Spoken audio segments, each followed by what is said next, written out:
The issue that we will be addressing is police brutality. Sadly, this seems to be a hot topic of debate lately, with a great deal of controversy coming from both sides of the argument.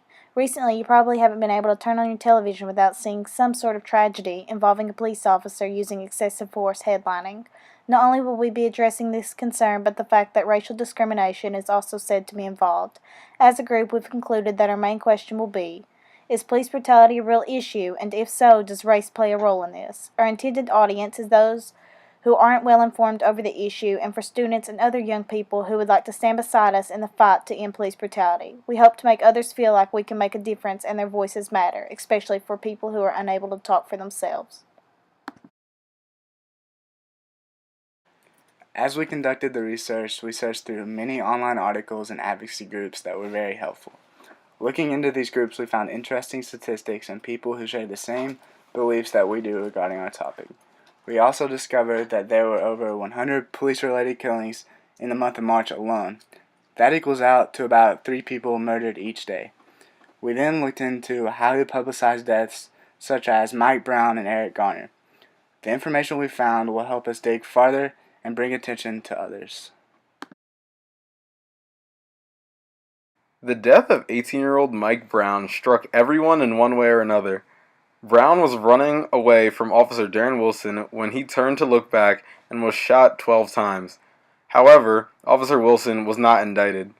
The media attention from this issue was enough to open the eyes of viewers around the world and urge others to stand up against these despicable acts. Eric Garner died after being put in a chokehold in Staten Island. The crime that led to this excessive force? Suspicion of selling single cigarettes from packs without tax stamps. As Garner was dying, lying face down on the sidewalk, he shouted, "I can't breathe," 11 times.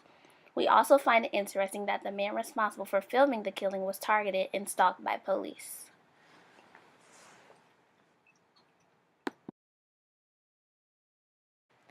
During our research, we found an article from AmericanConservative.com regarding police brutality. The article is very helpful in answering our main question, does police brutality really exist? It may seem like an obvious answer to some, but it is the other side of the spectrum, the ones who are unsure, that we wish to reach with this specific information. The 7 reasons we found for the article are as follows. 1. Many departments don't provide adequate training for nonviolent situations. This is particularly obvious and all too preventable, often with family pets. The article references Minnesota children who were forced to sit handcuffed next to their bleeding pet. 2. Standards for what constitutes brutality vary widely. A general idea of excess is in the eye of the beholder is among policemen. 3. Consequences for misconduct are minimal. In central New Jersey, 99% of police brutality complaints are never investigated. In Chicago, 10,000 complaints were filed, while only 19 resulted in any form of disciplinary action. Nationally, 95% of police misconduct cases are declined because juries are conditioned to believe cops and victims' credibility is often challenged. Failure to remedy this police/civilian double standard cultivates an abuse-friendly legal environment. 4. Settlements are shifted to taxpayers. 5. Minorities are unfairly targeted. Florida's stop and frisk policy is explicitly aimed at black men. 6. Police are often militarized. Many policemen have cultivated an us versus them mentality.